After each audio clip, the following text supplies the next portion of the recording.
Nagbigay naman ng update sa kalagayan ng mga kalsada si Cebu Governor Pam Baricuatro.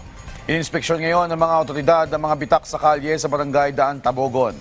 Patuloy din ang clearing operations doon. Binabalaan naman ng mga motorista na umiwas muna sa Tabogon Bridge habang iniinspeksyon pa ang posibleng sira sa lugar.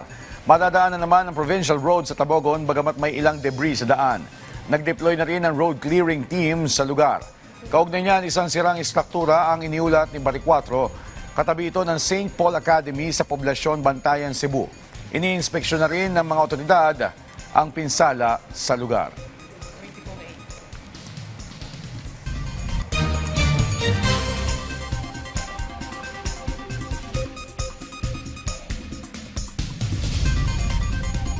Samantala, pinag-iingat din ni Governor Baricuatro ang mga residente ng Cebu, lalo na sa epekto ng aftershocks at bagyo.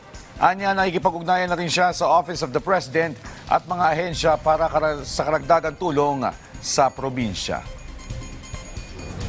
Ug ako nag-auhag sa mga LGUs nga please be proactive at timana ang katauhan, dili pa ta safe sa aftershock o sa mga storm surge.